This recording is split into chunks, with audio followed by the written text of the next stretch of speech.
Está no livro de Macabeus. Vocês já viram o livro de Macabeus na Bíblia, gente? Já viu algum livro de Macabeus aí na Bíblia de vocês? Hã? Não.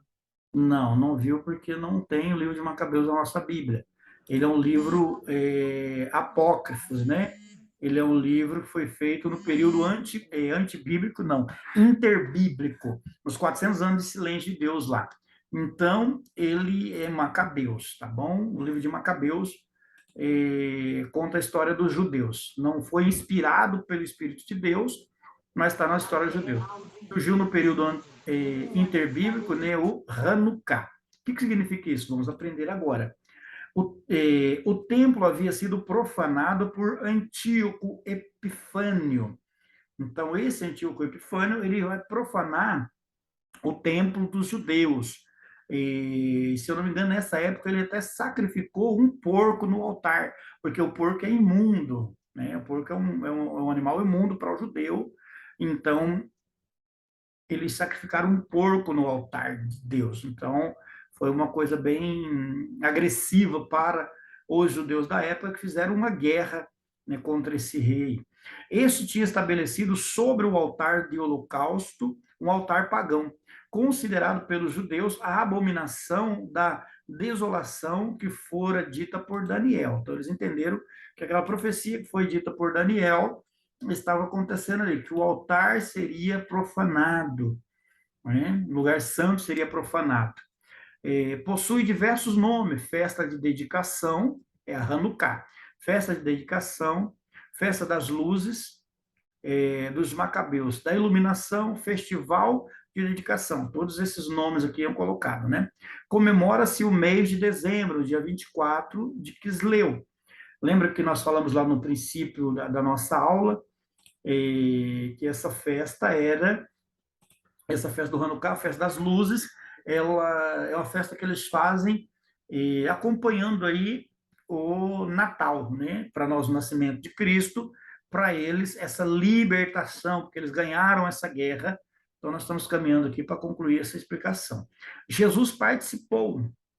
Celebra-se em Jerusalém a festa da dedicação, ou seja, a festa do inverno. Também era conhecido como festa do inverno. João 10:22 vai falar isso. Era inverno e Jesus estava no templo, coisa assim, vai estar falando lá. Mas nós precisamos trabalhar aqui. Então, olha só, a Hanukkah é festa das luzes. Então, ela é um candelabro, olha, é como um candelabro, só que ele tem 9 hastes, olha, uma, duas, três, quatro, quatro com quatro, oito. Isso aqui tem um significado de que forma? Né? Que forma que é o significado aqui? Deixa eu ver se ele vai abordar, senão não vai abordar. Então tá. Qual era o significado aqui? E para essa lâmpada manter acesa, eles não tinham, ela tem que ficar acesa 7 dias, né? No candelabro, 7 dias. Aqui ela teria que ficar acesa, e o azeite que eles tinham, conta a história, né, dos macabeus, que o azeite que eles tinham para manter essas lâmpadas acesas, ele era o suficiente para uma noite, porque a lâmpada ela é acesa de tardezinha, depois do pôr do sol acende essa lâmpada. E o azeite que eles tinham nessa oportunidade era só para uma noite. Então eles foram lá colocar o azeite que ia dar para uma noite, mas a lâmpada precisava permanecer acesa. E essa lâmpada, com aquele mesmo azeite de uma noite, ela permaneceu acesa 8 noites. 8 noites. E aí eles vão falar sobre esse milagre, chamado milagre de Hanukkah, ou o milagre das luzes. E eles ganham essa guerra também em um número muito inferior ao exército da época, um número muito inferior, e os judeus ganham essa guerra de uma forma milagrosa. Aí eles passam a fazer essa festa das luzes, que também serve de pedagogia, de ensinamento para as próximas gerações, de ensinamento para os filhos acerca disso daí, tá bom? Esse daqui já não são inspirações bíblicas, né, consideradas inspirações bíblicas, inspirado pelo Espírito Santo. Esse aqui já faz parte dos apócrifos, faz parte da história dos judeus, do tempo em que, intervalo interbíblico, do tempo que Deus parou de falar com os judeus na terra. Deus parou de falar com eles na terra, lá em Malaquias, parou de falar com eles na terra. Volta a falar de novo no nascimento de Jesus. E nesse período, eles celebraram, primeiro fizeram essa guerra, a Guerra dos Macabeus, e depois celebraram esse Hanukkah, que é como se fosse o nosso Natal, um dia de muitas luzes, que é comemorado no dia 24 de dezembro, dia 24 de Kisleu, né, que é equivalente a dezembro para nós. Então, essa é a festa do Hanukkah, festa das luzes. Aí tem o Purim, né? Comemora a salvação dos judeus exilados na Pérsia, conforme está escrito no livro de Esther. Então, do Purim, eles comemoram isso, essa libertação, de quando Esther, Naamã lá, ele vai, Ramã, né? Não é Naamã, não, é Ramã. Então, é celebrado anualmente no 14º dia do mês de Adar, fevereiro ou março, entre fevereiro e março. Essa festa está relacionada a Ramã, primeiro-ministro da Pérsia, que nutria ódio pelos judeus por não se ajoelhar diante dele em sinal de reverência. Você vai estar lá no livro de Esther. Né? Os judeus não se dobravam perante ele. E aí ele vai fazer toda aquela armadilha, vai mandar fazer uma forca, né, para matar Mardoqueu, que era o tio de Esther, e aí ele próprio vai morrer na sua forca. Então aqui foi um livramento que Deus deu, eles fazem essa festa. Nessa festa eles costumam ler esse texto de Esther 3:2, que vai falar acerca disso. O termo purim é derivado do assírio pur, que é sorte, e está relacionado ao puro, pedra usada para lançar sorte. Então, o purim também era uma pedra que eles usavam para lançar sorte. Como foi lá com Jonas, lançar sorte para ver quem cai o pecado, né? Quem está com pecado? Vamos lançar sorte. Aí lança sorte para escolher um novo apóstolo lá no lugar de Judas. Lança sorte. Então, o povo de Deus herdou isso aí. Eles também faziam esse tipo de lança sorte. Na festa de Purim é costume ler o livro de Esther, né, o Esther capítulo 2, ler o livro de Esther 2 vezes, usar fantasias, beber com a intenção de se alegrar, bastante para comemorar a vitória do povo judeu contra os persas, dar dinheiro aos pobres para que possam também se alegrar, comer comidas típicas. Então, nessa festa, ela é regada com muito vinho, né? Muita bebida, muito vinho, para que eles possam se alegrar e comemorar essa vitória, que foi, assim, uma vitória com intervenção de Deus também através da rainha Esther. Tá bom, gente? Então, nós fechamos ali. Vamos abrir o capítulo de número 10 agora, para a gente escorrer outro assunto. E dessa forma fica tudo gravado ali, e você vai poder entrar a hora que quiser lá no nosso link e vai poder desfrutar desse estudo também, tá bom? Então, vamos abrir aqui o capítulo 10, esse é isso que você está vendo aí. Na sua tela já chegou aí o capítulo de número 10, as penalidades dos crimes. Confirma algum aluno, por favor? Sim. Na tela está penalidade dos crimes, né? Sim. Olha, cidade de refúgio, juízes e tribunais, sinédrio do Novo Testamento, os castigos, prisões e crucificação. Então, veja bem, gente, no capítulo 10 vai tratar disso, as penalidades dos crimes. Então, toda base de julgamento, por exemplo, num tribunal de justiça, né, da nossa nação e do mundo, de onde eles tiram a lei? O cara vai lá, ele roubou alguém. Ele roubou alguém. De onde tira a lei para dar uma pena para esse cara? Né? Essa lei é tirada da Bíblia, é a lei de Deus, e é isso que nós vamos ver agora. Lá no princípio, a lei era assim. Né? Uma coisa que eu vou adiantar, por exemplo, na Bíblia, o ladrão veio aqui na minha casa, ele roubou televisão, roubou as coisas aqui e levou embora. Tá. Aí ele foi preso. No Brasil, ele é preso e ele vai pagar por esse crime. Na Bíblia, não. Na Bíblia, ele era preso, pagaria pelo crime e devolveria o que ele roubou para mim. Devolveria o que ele roubou, entendeu? Então, ele tinha que ressarcir o que ele roubou, tinha que devolver. No Brasil, não, né? No Brasil, mesmo que eles prendam lá as coisas, eles não devolvem muito, não. Não é, né? Não sei se está na lei que tem que devolver, mas não devolve, não. Mas vamos lá. Olha aqui, ó, cidade de refúgio. Nós vamos entender isso aqui. Eu coloquei esse mapinha da cidade de refúgio para a gente entender o que essas cidades de refúgio era para receber as pessoas, era como um presídio, digamos assim. Era para receber as pessoas acusadas de crime. Até o julgamento dessas pessoas, elas eram recebidas nessa cidade. Por quê? Porque já havia lei, olho por olho e dente por dente. Então, se a pessoa matava uma pessoa, ela deveria ser morta. Então, tinha os castigos, as penas estavam estabelecidas.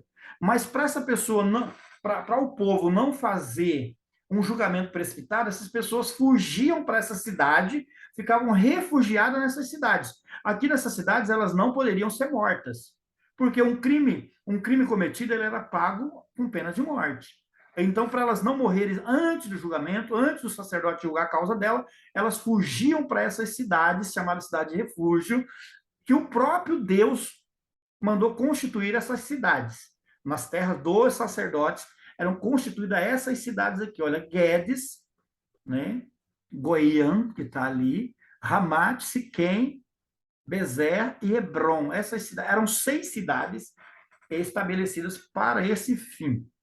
Cidade de refúgio, está na nossa tela. Escolhei para vós outros cidade que vos sirvam de refúgio, para que nelas se acolha o homicida, que matar alguém involuntariamente. Então, a pessoa matou alguém involuntariamente. Vai abordar aí no nosso livro e vai abordar aqui também. O que é matar involuntariamente? Era muito comum o trabalho, por exemplo, com uso de machado nessa época. Era muito comum. Então o cara está batendo o machado lá, lembra do machado que eles estavam usando, caiu no rio, Eliseu vem, faz um milagre de flutuar o machado. Então, trabalhando com o machado, ele estava ali trabalhando com o machado, batendo o machado na árvore. De repente, quando ele ia dar o golpe do machado, acontecia que o machado poderia se soltar e voar, e acertar alguém que estava ali por perto, e matar essa pessoa. A pessoa morria, é um acidente. Então, essa pessoa matou alguém de uma forma involuntária, ela não quis matar, mas o machado voou e acertou na cabeça da pessoa, matou a pessoa. Um outro caso que muito acontecia, e que tinha lei que proibia isso, era que quando o homem fizesse uma construção, aqui, por exemplo, na minha casa, 2 pisos, tem uma parte de cima. Então, na parte de cima da minha casa, eu tenho que colocar o quê? Parapeito, uma proteção antes que termina ali, que termina o piso, tem que pôr uma proteção. Para quê? Para que a pessoa não caia. Então, isso era uma lei em Israel. Se não tem a proteção, a pessoa sobe ali em cima na minha casa, veio aqui visitar, subiu ali, ela caiu daquele lugar porque eu não coloquei uma proteção, isso era um crime, eu respondia como crime. Mas era um crime involuntário, eu não tive o propósito, eu não empurrei o cara para matar ele. Ele caiu, mas porque eu não coloquei a proteção. Era um crime, eu ia pagar como crime, mas era um crime involuntário. Eu não quis matar a pessoa. Então é nesse nível que as pessoas fugiam para essa cidade, aconteceu esse evento, elas fugiam para essas cidades para esperar o julgamento, para no julgamento elas fazer a colocação, porque senão alguém da família ia vingar o sangue, era lei, a pessoa podia, era vida por vida, então a pessoa podia ir lá e vingar o sangue do seu parente. O matador, antes de se refugiar na cidade, passava por um julgamento. Caso não fosse inocente, não teria direito a se refugiar na cidade e seria morto por um parente da vítima, que é chamado vingador de sangue. Então, nós vamos entender aí. Esta lei servia como inibidor social para que a pessoa tivesse mais prudência. Então, eu estou batendo o machado aqui, agora eu tenho que estar mais prudente, porque tem uma lei que se o meu machado soltar, acertar a pessoa morrer, né, eu vou responder por esse crime aí.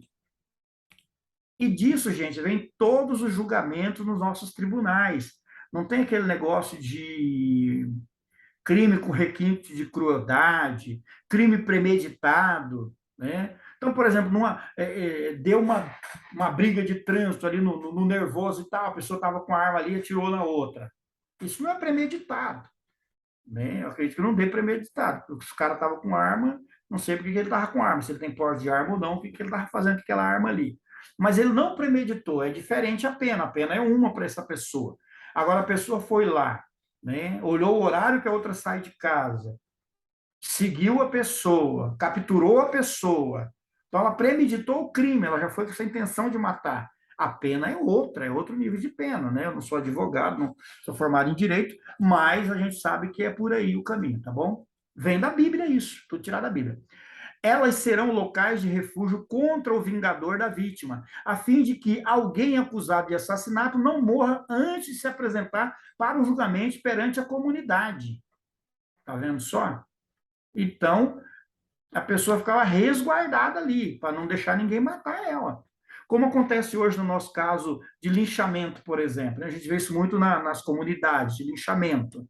O cara foi suspeito de estuprar alguém. Aí pegam ele na rua, dá-lhe uma coça nele, né? Já aconteceu várias vezes nos bairros que a gente mora aqui na periferia, a gente vê isso com frequência.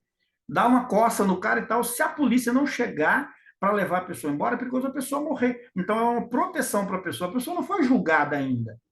Não foi julgada, condenada, aprovado que a pessoa fez aquilo. Então pode-se cometer uma injustiça. Para não fazer isso, tinha esse lugar de recolher essas pessoas até o julgamento, é o que nós acabamos de ler. As 6 cidades que vocês derem serão suas cidades de refúgio. Designem 3 cidades de refúgio desde o leste do Jordão e 3 outras em Canaã.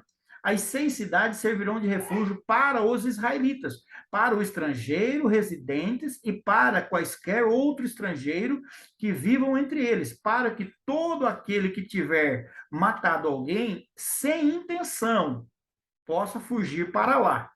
Então, matou sem intenção, ele já sabia. Eu não fiz isso porque eu não foi porque eu quis, não foi por intenção.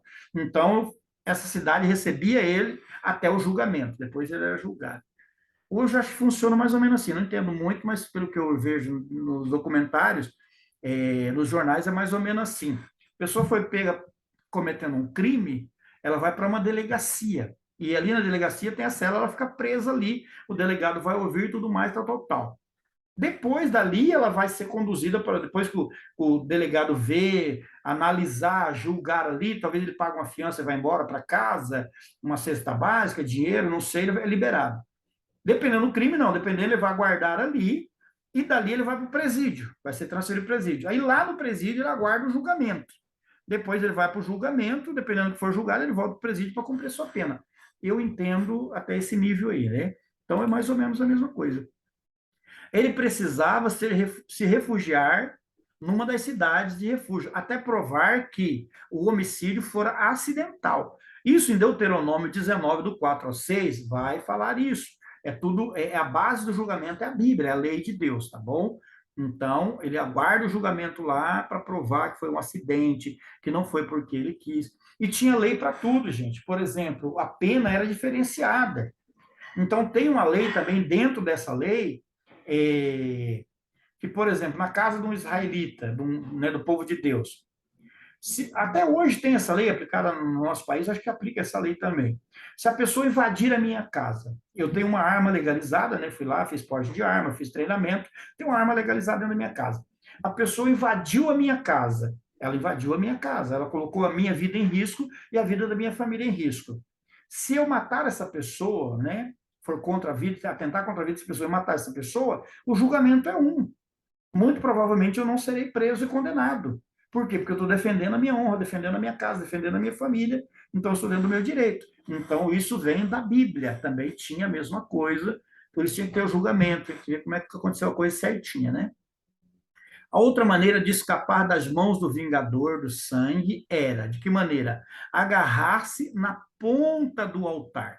Tinha um altar, né, que ele tinha 4 pontas, 4 chifres de ponta. E a lei era essa. Vamos ver se a gente puxa esse texto bíblico aí? Vamos trabalhar pelo menos esse texto bíblico aí. Vamos ver agora, ó. Êxodo 21 e 12. Êxodo 21 e 12. Não, primeiro Reis 1. Vamos primeiro Reis. Primeiro Reis 1 e 50. Vamos ver o que diz lá. Primeiro Reis 1 e 50. Se alguém chegar primeiro, pode ler. Primeiro Reis 1 e 50. Porém, Adonias temeu a Salomão e levantou-se e foi e apegou a pontas do altar. E fez saber a Salomão, dizendo, eis que Adonias teme ao rei Salomão, porque eis que apegou-se à ponta do altar, dizendo, jura-me hoje o rei Salomão que não matará o seu servo à espada. E disse Salomão, se for homem de bem, nenhum dos seus cabelos cairá em terra. Se, porém, se achar maldade nele, morrerá. Então era uma lei. O cara segurou ali naquele chifre do altar, conseguiu correr lá, segurava o chifre do altar, não podia matar ele também. Ele tinha que parar tudo e ele tinha um direito de julgamento, porque ele tocou no chifre do altar, segurou ali, eles não poderiam executar a morte nele. Então esse aí estava fugindo e com medo do rei Salomão matar ele segura no altar e fala: preciso de um julgamento, que o rei não vai me matar e tudo mais para poder me entregar, né? Então, esse recurso eles tinham também, era na lei de Deus. Esses dois recursos equivaliam ao habeas corpus, né? O habeas corpus que nós temos hoje na nossa nação aqui, concedido para as pessoas, né? Que é uma chance para a pessoa poder se ver livre daquele problema no momento, para poder ter um julgamento mais decente ali, né? Mais apurado, digamos assim. Penalidade dos crimes. O homicida ficaria refugiado até a morte do sumo sacerdote. Aí, então, poderia sair da cidade de volta à liberdade. Então, tinha essas cláusulas aí dentro da lei. Eram 3 de cada lado do Rio Jordão, de modo que facilitaria o acesso. Então, lembra que Deus vai falar lá, olha, 3 cidades vai ficar no lado do Rio Jordão, as outras 3 cidades vão ficar em Canaã. Por quê? Para atender essa demanda, né, para a pessoa não ficar muito longe dessa cidade. Cometeu um crime lá do lado do Rio Jordão, já tem as 3 cidades mais perto. Do outro lado, em Canaã, já tem a cidade 3 lá também, para facilitar o acesso. Elas são citadas em Deuteronômio 4, do 41 ao 43. E aí vai falar aqui, né? Golan, Ramat e Bezer. Aí nós vamos mostrar aqui para você a cidade de refúgio. Olha, essa daqui era uma, né? Siquém. Aqui era outra, Guedes e Hebron. Então, elas eram cidades de refúgio para esse nível de receber esse nível de pessoas aí.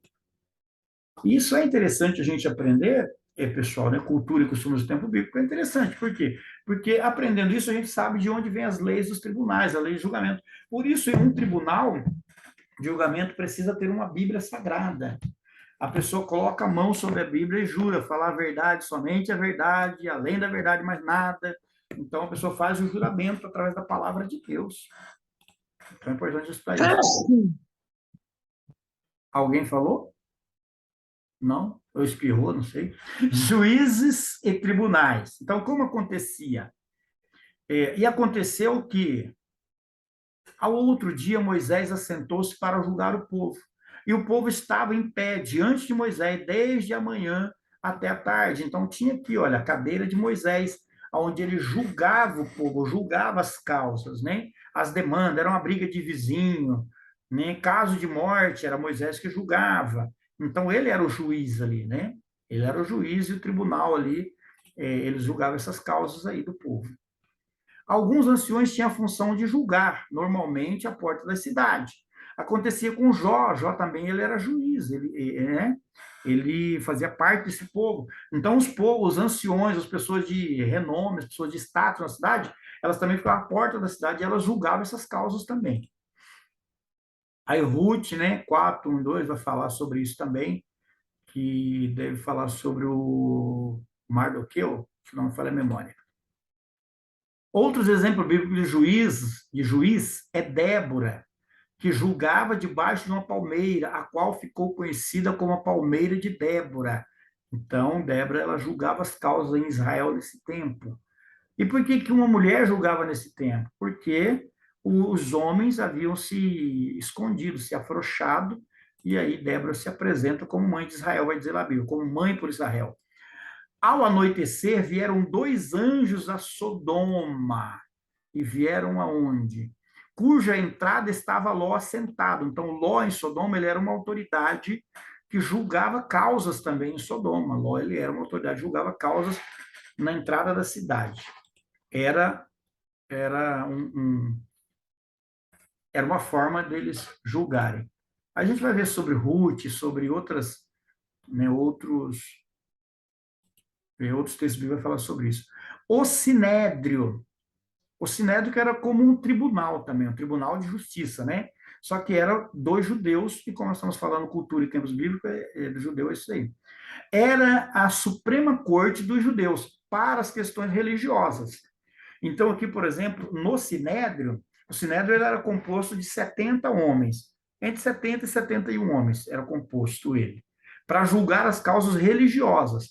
Só que o Sinédrio ele não tinha autoridade para julgar uma pena capital, uma pena de morte. Eles não podiam executar a pena de morte.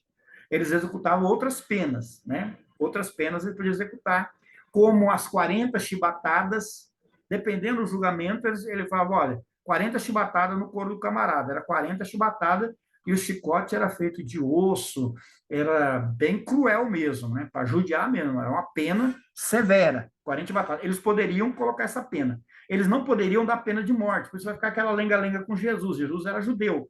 Então eles foram julgar a causa de Jesus, mas eles queriam matar Jesus, mas eles não podiam.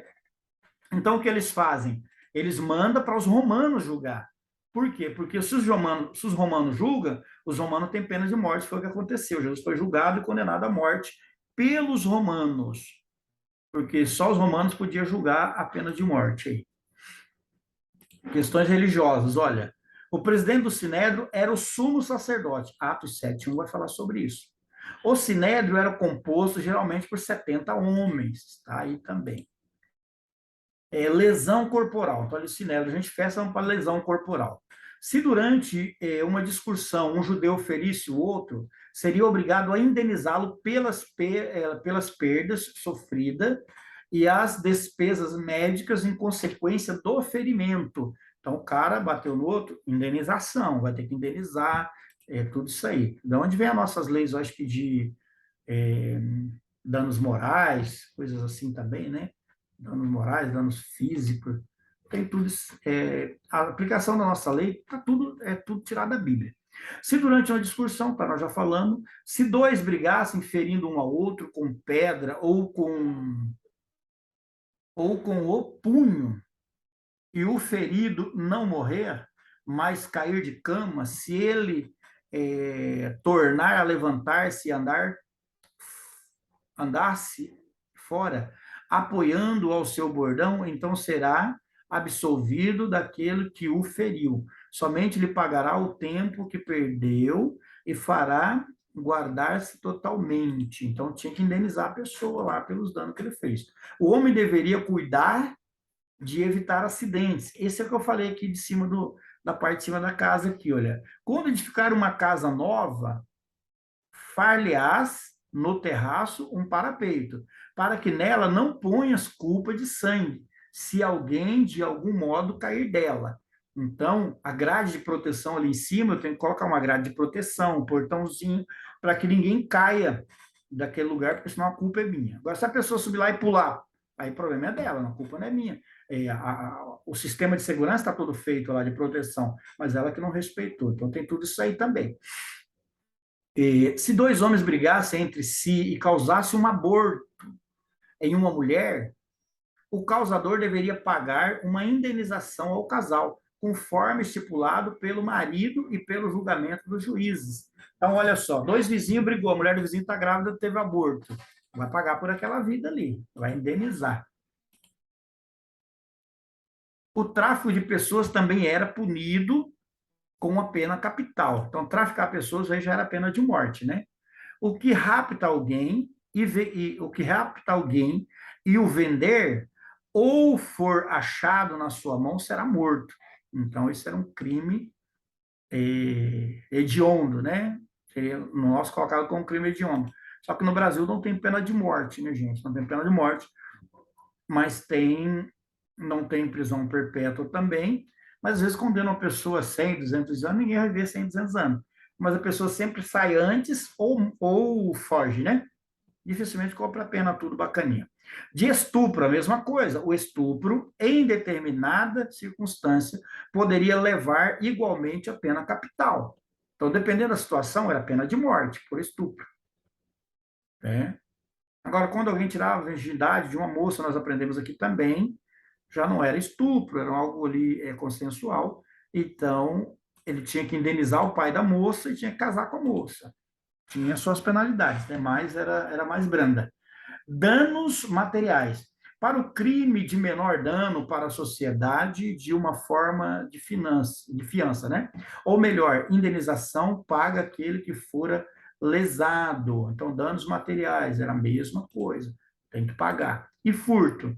Quem furtasse deveria devolver quintuplicado. Tinha que devolver não só o que roubou, mas tinha que devolver pelo menos 4 vezes mais. Aí, quem furtasse, tá? Se alguém furtar o boi ou ovelha e o abater ou vender por um boi, pagará 5 bois e 4 ovelhas por uma ovelha. Então tinha a lei lá. Se o cara roubou um boi, ele vai ter que pagar, devolver 5 boi. Olha só, gente, hein? Era até um investimento, né? Tinha que devolver 5 boi. Pode ser que os caras torciam lá para alguém roubar o boi dele, né? Para receber 5 de volta. Roubou uma ovelha, tinha que devolver 4 ovelhas de volta. Isso aqui são leis para quê? Para inibir o povo. O cara vai pensar 10 vezes antes de roubar o boi do outro, né? Tem até uma brincadeirinha que o pessoal faz, o cara que foi preso. Ah, por que você foi preso? Ah, eu fui preso porque eu roubei uma corda. Pô, mas como roubou uma corda, ser preso? É, só que eu não vi que tinha um boi na ponta dela. Então, aí o bicho pega, né? Se não tivesse condição de pagar a indenização, o transgressor seria vendido como escravo, até que pagasse todo o débito. Então não tinha desculpa, não. Ah, eu não tenho condição de pagar o dano que eu fiz para essa pessoa. Então você vai trabalhar para a pessoa para você pagar o que você está devendo lá para ela. O flagrante, se um ladrão fosse apanhado a furtar uma casa em plena luz do dia, ele não poderia ser morto. No entanto, se isso acontecesse à noite, o dono da casa poderia matá-lo sem que sofresse por isso dano algum. Foi o que eu falei agora de pouco. Então, isso era uma lei em Israel. Se ele pulou durante o dia lá e quis roubar a casa, ele não é morto, ele é pego e vai ser julgado. Mas se ele entrou à noite, está ameaçando a minha família, entrou à noite em casa, eu poderia matar ele, que isso não seria, eu não sofreria dano nenhum por causa disso. Nem diante de Deus, nem diante da lei de Israel lá. Quando alguém causasse prejuízo em questões envolvendo bens, teria que pagar o objeto mais 20% do valor de face tal objeto. Interessante também, né? Interessante também. Tinha que devolver o objeto e ainda pagar 20% a mais. Se alguém fizesse uma queima em sua lavoura e viesse a incendiar do vizinho, era obrigado a indenizá-lo pelo valor do que fora queimado. Então, o cara botou fogo lá, pegou fogo na lavoura do vizinho, vai ter que pagar isso aí. Durante o Império Romano, Pastor, sim, pode falar. olha o relógio. Muito bem, nós temos 3 minutos. Obrigado por aviso, tá? Então, durante o Império Romano, a gente tem aqui as instruções, eu só vou passar, vamos ver quantos slides a gente tem ainda, porque eu passando aqui vai ficar gravado, você vai poder ver lá com mais tempo. Como nós temos só 3 minutos, a nossa irmã fez muito bem em me avisar. A lei do apedrejamento é pena capital, gente, é por crime de adultério.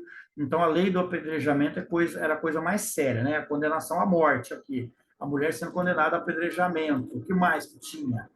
Então, vai falar aqui, você vai ler depois, com mais tempo, a pena de morte através da espada, né? Pena de morte através da espada e pena de morte através da crucificação.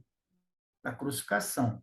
Paulo foi decapitado e não crucificado como aconteceu com Pedro. Pedro foi crucificado de cabeça para baixo. Paulo teve sua cabeça cortada. Além da execução do criminoso, o objeto da crucificação era o de submetê-lo ao desprezo e à humilhação pública. Então, não bastava só matar a pessoa, tinha que ser humilhado publicamente, né? Era uma pena aplicada pelos romanos, fenícios, persas e gregos. No tempo de Jesus, principalmente pelos romanos, depois que Jesus foi morto lá. Então, tá, gente, olha, a crucificação, vocês vão pegar a aula lá e vão ver esses últimos slides aqui.